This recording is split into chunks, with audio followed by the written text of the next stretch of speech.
Some are inspired to take advantage of something that comes to town. Others pass it up. We don't know the mystery to that. Here's what I call it. Mysteries of the mind. And I just leave it at that. Some things I don't try to figure out. I take the simple approach now. Right? Some people do and some people don't. I mean, that's about as profound as my philosophy is. Some buy and some don't buy. Some go for it and some don't. Some change and some don't. And if you've been around for a while, you can usually work out the numbers, right? Out of 10, 3 do, 7 don't. Whatever business you're involved in, pretty soon you got this ratio going. The ones that do, the ones that don't. You say, well, why don't the ones that don't, how come they don't? We don't know. I just leave it as a mystery. I used to try to understand all that. I just take the simple approach now. The guy says, this happens to me, this happens to me, this goes wrong for me, and all this stuff goes wrong for me. How come all this stuff happens to me? I say, I don't know, beats me. The best I've been able to figure out is those kind of things always happen to people like you. I mean, right? That's the best I got. I don't know. I'm an amateur on this stuff. What do I know? So, just take the simple approach, right? That's how it is. Who knows? Interesting story says, the day the Christian church was started. Now, I'm an amateur on the Bible. The best account I can remember, the day the Christian church was started, a magnificent sermon was preached. Great presentation. And if you're a student at all of good communication, it was one of the classic presentations of all time. The sermon, first day Christian church was started. And it said this sermon, this presentation was given to a multitude, meaning a lot of people. But it was interesting, as the account gives us the record, it says when the sermon was finished, there was a variety of reaction to the same sermon. Isn't that fascinating? I find it fascinating. It said some that heard this presentation were perplexed. And I read the presentation, sounded pretty straightforward to me. Said, why would somebody be perplexed with a good, sincere, straightforward presentation? Best answer I've got. They are the perplexed. I mean, what other explanation is there? It doesn't matter who's preaching. Right? It said some that heard this presentation mocked and laughed. Made fun of the presentation. I thought, hey, this looks pretty sincere to me. If you give a sincere, honest presentation, why would somebody mock and laugh? Easy explanation. They are the mockers and the laughers. What else would you expect them to do? Right? I used to try to straighten all that out. Say, well, they shouldn't do that. I don't do that anymore. I've got peace of mind now. I can sleep like a baby, not try to straighten all this stuff out. I used to be so naive. I used to say, well, liars shouldn't lie. See, how naive can you be? Of course they're supposed to lie. That's why we call them liars. They lie. So I don't straighten this stuff out anymore. Anyway, it said some that heard this magnificent presentation didn't know what was going on. And they're usually easy to spot. They're usually saying, what's going on, right? I mean, they don't know what's going on. But interesting, right? A variety of reaction to the same sincere, honest presentation. Now, it also says, in wrapping it up, some that heard the presentation believed. And I think that's who the speaker was looking for, the believers. Interesting. They think that success is supposed to happen like that. It was very difficult for me to figure out where my boundaries were because I'd grown up poor and didn't have anything. And now that I know better, I know I don't have to do that again. It's one of the most powerful lessons any of us can ever know. I think in order to actually do the stuff, yes, money is important. But I also think the thing that I hold the dearest and the reason why the noise about running for president moved me so humbly and deeply is because it means that you have somewhere in the work gained the people's trust. Yes, you have. And there is nothing more important to me than having the trust of the people and the audience. And I recognize that it is the audience who came every day and watched, from all over the world that actually, yes, that helped me to be who I am. So I think the renown, the standing. The standing, the ability to be trusted and to say something, but also listen, don't play the billionaire thing small. Don't play the be small. Yeah. It's a very big deal because it allows you to, It allows you to actually do the work. So instead of saying, gee, I would like to help so many people, or you should go out and help so many people, you can actually use that for yourself. And I am now at this stage of my career thinking about how to do that more poignantly and fruitfully. I'm now looking for ways that I can do that to create a level of sustainability within our community. So that's a beautiful question. And I love parenting. One of the key things in my growth list is be as great a parent as I can be, because I think that's one of the biggest responsibilities that being human, the whole act of being human gives us, right? To raise another like baby you and not that kid up. So Too much. Right. So one of the key things, I remember talking to a parental psychologist called Shelley Lefko. And I asked her once, Shelley, what is the greatest gift a parent could give a child? And Shelley said this. She said, the greatest thing you can do for your children is to be acutely aware that they form their beliefs because of you. So make sure that you are taking absolute care to give them the right beliefs. Now, this is so important. Kids are little meaning-making machines. It's how the human brain has evolved to work. We create meaning about the world. Now, if you think about, say, American parenting, right? Let's say Billy, your kid is sitting at a table and he drops his fork. And you go, Billy, don't drop that fork. And 2 minutes later, Billy drops his spoon. And now you're like, Billy, I told you not to drop that. And now you drop a spoon, go stand in that corner. So you take Billy off the chair, you go put him in the corner. And if you're parents, I've done that. I know you guys have done that as well. Now I thought that was fine. I'm not slapping the kid. Right. I'm just making him stand in the corner so he learns to hold his frickin' cutlery. So Shelley said, the problem with that is this. We're not paying attention to Billy's meaning-making machine. It's that machine in the child's head that's creating meaning. What if this is what is going on in Billy's head? He accidentally dropped his fork. And he was surprised that his mom, questioned him. He's a kid, his hands, he's still learning to use his hands. And so he wanted to find out, was his mom really angry with him? Is mom really angry? What if I drop my spoon? I just want to see what happens. That's how kids understand the world. They experiment. So he drops his spoon. Now mom sends him to a corner. He doesn't get to finish his meal, which he was enjoying. Now think about, Shelley says, what's going on in Billy's head. The meaning-making machine is turning. He's going, Mom doesn't trust me. Mom is angry at me. Mom sends me to a corner because she doesn't respect me. Mom doesn't love me. Does she love me? Why am I in a corner? Why can't I speak now? My voice is not important. And these things become part of our identity. And these things, when they repeat, is what creates adults that can be so broken. All of us grow up with these holes within ourselves. We feel not loved enough. We feel not important enough. We feel that we don't matter. All of us grow up. I had these issues as a teenager. And it's because our style of parenting doesn't take care of the meaning-making machine in a child's brain.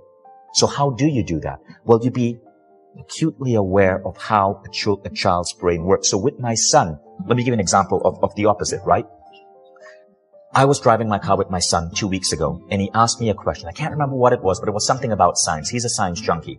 And as he asked me the question, the phone rang, and I checked it, and it was my CFO, and I knew it was an important call, so I took the call.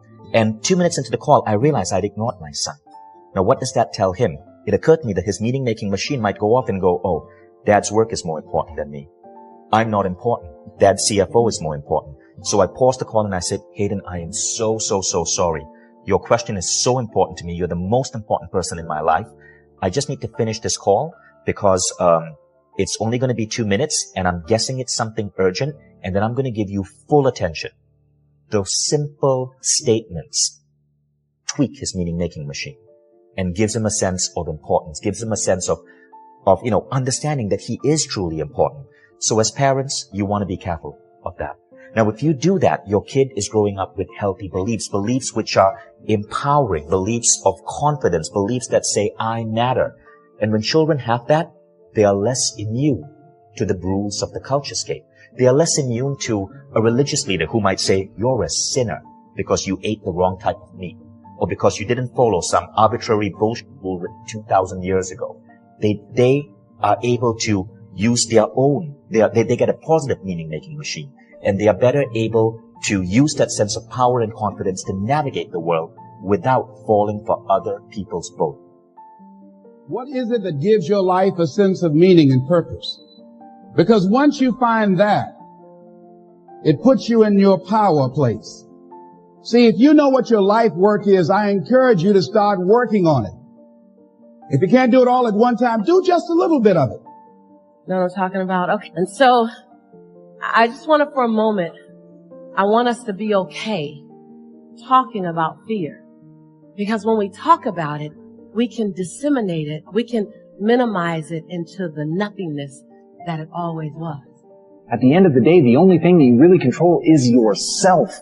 At the end of the day, the only thing that you can hope for is to be going after something that has meaning, something that has purpose. So what is it that you really want?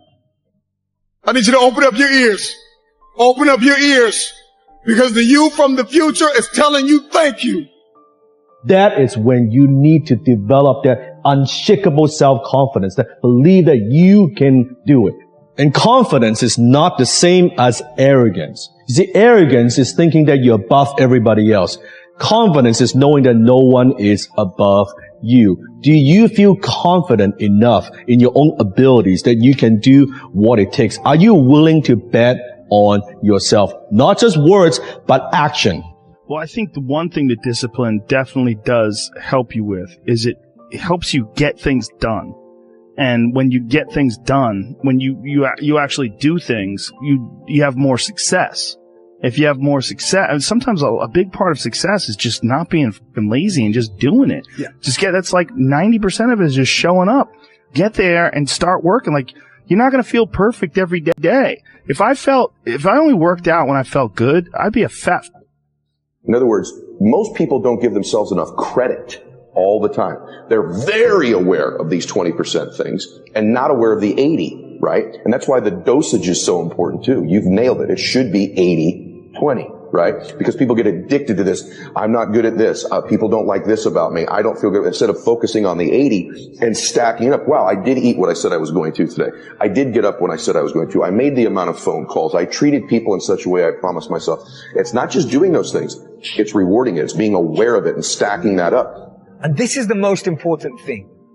I want you to be able to create meaningful, purposeful, fulfilling lives for yourselves and learn how to use that to make an impact and a difference in the lives of others.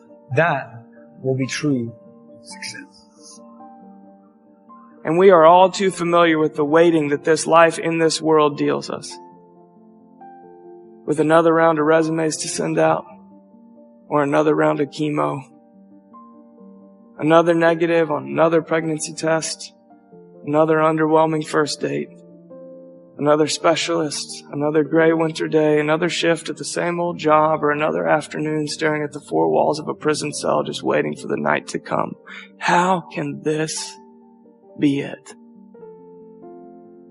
You don't get very far into a life of faith, or just into life itself for that matter, without asking your own version of the question, how can this possibly be it?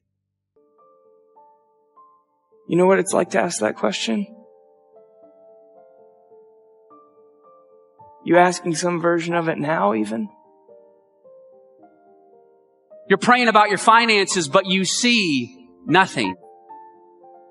You're praying for your marriage, your family members, but you see nothing.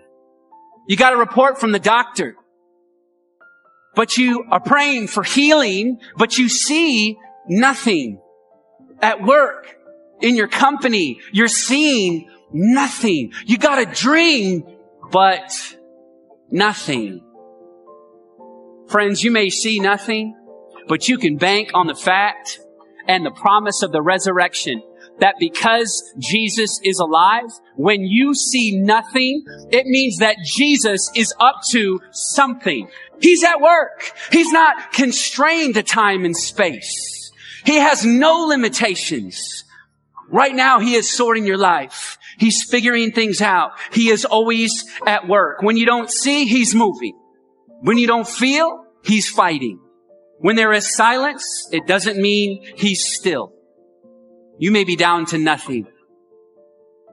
And that just means God's up to something.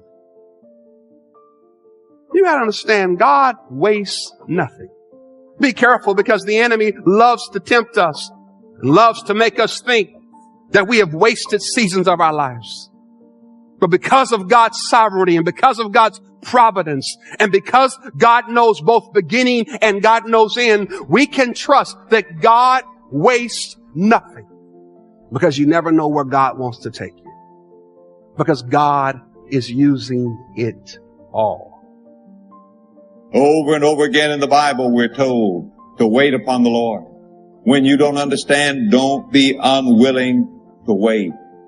I was speaking about preachers. Another preacher said to me, who was in a hard spot, he said, I know that God put me here. I just wonder if he remembers where he put me. God knows where you are. The very hairs of your head are numbered. God has his schedule. When you don't understand, don't demand to understand. Don't fail to be faithful. Don't bow to bitterness.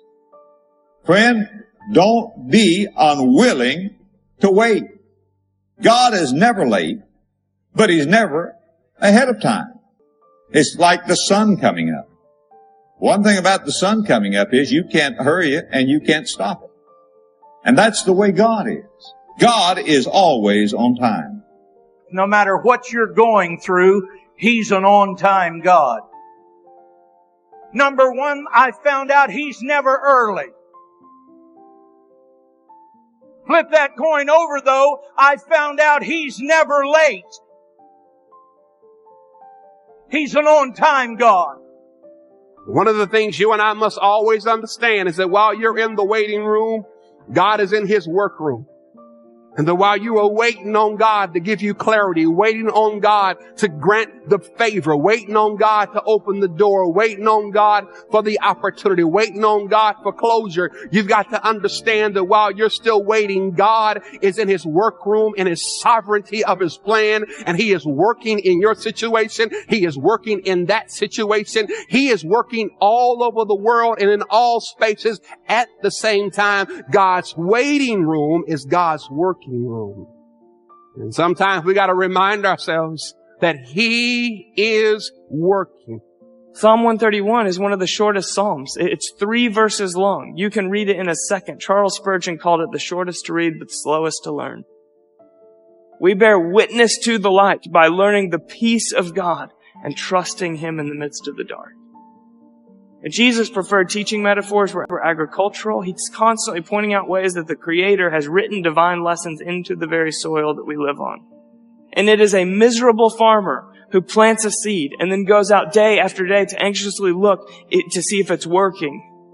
Did it take? Has the seed broken soil? Will it really make good on its promise to go from this tiny little thing to growing into something that can nourish and satisfy?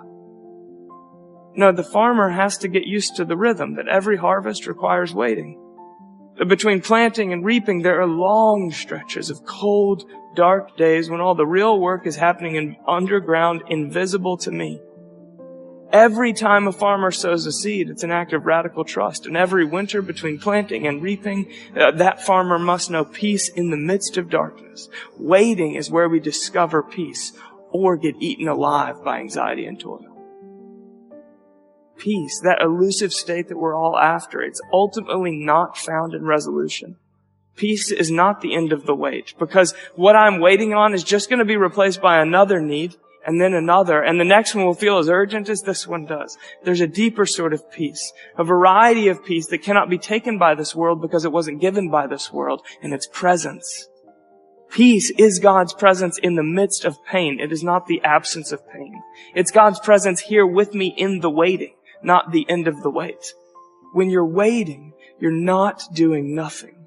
You're doing the most important something there is. You're allowing your soul to grow up. If you can't be still and wait, you can't become who God created you to be. Job says, I look and I go forward, but he, speaking of God, he is not there.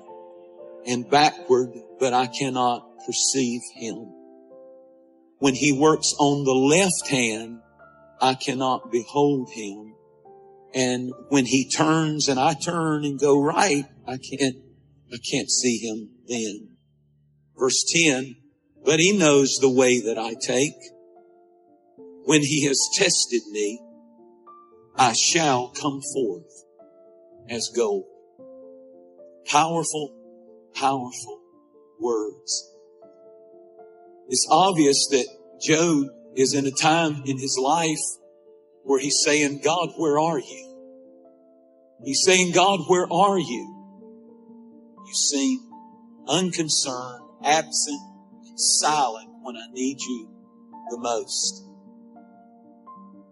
He had lost his family, his children. He had lost his wealth. He had lost his health.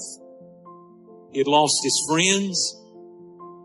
He had lost everything good in his life. And now in chapter 23, he's lost his God. He's lost his God.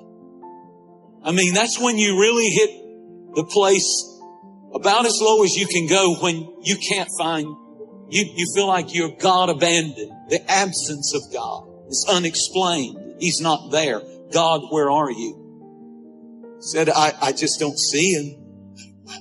I just keep going through it. But I love what he said at the end of the conclusion of it all. His conclusion is, I don't know where I am anymore. I don't know what's going on anymore. He said, I don't know where he is, but he knows where I am. For he knows the path that I take. Did you hear that verse? He knows where I am even when I don't know where he is and I can't perceive him he knows my name. He knows the number of hairs on my head. He knows my fingerprint. He knows everything about the path that I am on. And then he ends with a powerful faith confession. And when he has tried me, I will come forth as gold. Wow. That's powerful. That's powerful. This story teaches us that God is still working when you think your situation is at its last sickening conclusion. God is still working. I'm preaching to somebody today, a lot of somebodies, who the enemy has told you it's way too late for any change good to ever come. You don't understand. Your case is different, but your case is not different. Learn something from this. God is still working.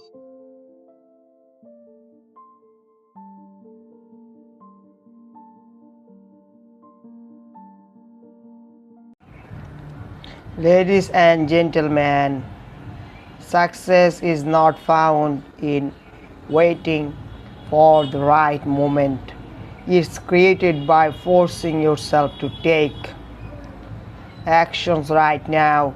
Imagine you are standing at the edge of a precipice looking out at the vast expanse of your dreams and ambitions. You can see them clearly, almost touch them, but there's a chasm separating you from them. This chasm is not filled with obstacles or barriers, but with hesitations and inactions. It's a gap that can only be crossed by the sheer force of your own will. We often find ourselves in the middle of a grand vision, yet paralyzed by the enormity of take the first step. It's easy to talk about dreams, to plan of ambitions, what success might look like, but it's a different story when it's come to acting on those playing the hardest part of life.